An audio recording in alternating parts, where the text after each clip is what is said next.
Hi friends, எல்லார் வீட்லேயும் பண்ணுற ரவா லட்டை கொஞ்சம் டிஃப்ரெண்ட்டான டேஸ்ட்டில் பாதாம் பவுடர் யூஸ் பண்ணி கேசர் பாதாம் ரவா லட்டு ரெசிபி தான் இன்றைக்கி நம்ம வீடியோவில் பார்க்க போகிறோம். நம்ம சேனலில் வர எல்லா வீடியோஸும் நீங்கள் பார்க்கணும் அப்படின்னா சப்ஸ்கிரைப் பண்ணி லைக் பண்ணி ஹைப் பண்ணுங்கள். இப்போ வீடியோக்குள்ளே போகலாம்.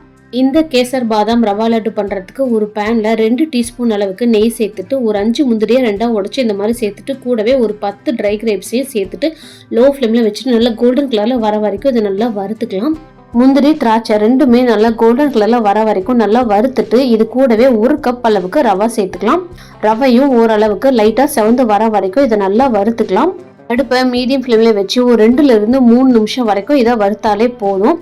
ரவையை நல்லா வறுத்ததும் ஒரு 10 பாதாமை இந்த மாதிரி ஸ்லைஸ் பண்ணி எடுத்து வச்சிருக்கேன். அதையும் இது கூடயே சேர்த்துட்டு 1 நிமிஷம் வரைக்கும் நல்லா வறுத்துட்டு இது கூடயே ஒரு 3 டேபிள் ஸ்பூன் அளவுக்கு கொப்பரை தேங்காயை இந்த மாதிரி சீவி இது கூடயே சேர்த்துக்கோங்க.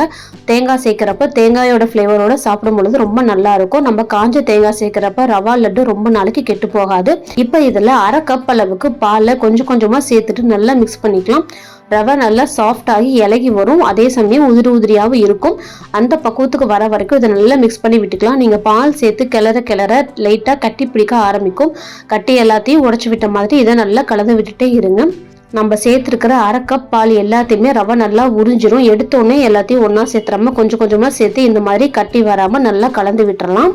ஒரு 2 நிமிஷம் நல்லா கலந்து விட்டதும் நல்லா உதிரி உதிரியாக வர ஆரம்பிக்கும். இது அப்படியே இருக்கட்டும். இப்போ அடுத்ததாக ஒரு மிக்சி ஜாரில் 1/2 கப் அளவுக்கு சர்க்கரை சேர்த்துட்டு இது கூடயே 1/4 டீஸ்பூன் அளவுக்கு ஏலக்காய் தூள் சேர்த்துட்டு இந்த மாதிரி நைஸாக பவுட்ரு பண்ணி எடுத்துட்டு ஒரு பாத்திரத்தில் தனியாக வச்சிருங்க. இப்போ நம்ம சூடாக இருக்கிற இந்த ரவா மிக்ஸோட நம்ம எந்த கப்பில் ரவா அளந்தமோ அதே கப்பில் 1/4 கப் அளவுக்கு பாதாம் மிக்ஸ் பவுடர் சேர்த்துக்கலாம். நீங்கள் எந்த பிராண்ட் வேணாலும் யூஸ் பண்ணிக்கலாம். 1/4 கப்பு பாதாம் மிக்ஸ் பவுடர் சேர்த்துட்டு அந்த சூட்டோடையே நல்லா மிக்ஸ் பண்ணி விடுங்க. அந்த சூட்டுக்கு அதில் இருக்கிற சர்க்கரை எல்லாமே இலகி வரும். பாதாம் பவுடர்லையும் சர்க்கரை லைட்டாக இருக்கும். அதனால இந்த மாதிரி கை வச்சு நல்லா உதுத்தி விட்டுக்கோங்க. அப்போதான் எல்லா பக்கமும் கட்டி கட்டியாக இருக்கிற ரவை எல்லாமே நல்லா உடஞ்சி வரும். அந்த கட்டி எல்லாத்தையும் உடச்சி விட்டதுக்கு அப்புறமா நம்ம அரைச்சி எடுத்து வச்சிருக்கிற சர்க்கரை பொடியை இது கூடயே சேர்த்துக்கலாம். சேர்த்துட்டு அதையும் நல்லா மிக்ஸ் பண்ணி விட்டுறலாம். அந்த சூட்டுக்கே அந்த சர்க்கரை எல்லாமே நல்லா இலகி வர ஆரம்பிக்கும். நம்ம கையில பிடிக்கிற பக்குவத்துக்கு வரும்.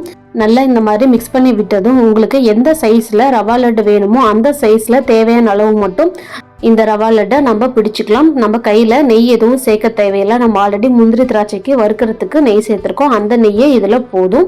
கையில ஈரம் எதுவும் இல்லாத மாதிரி பார்த்துக்கோங்க. நல்லா டைட்டா இந்த மாதிரி அழுத்தி பிடிச்சிங்க அப்படின்னா அழகா உருண்டை ஷேப்ல வந்துடும்.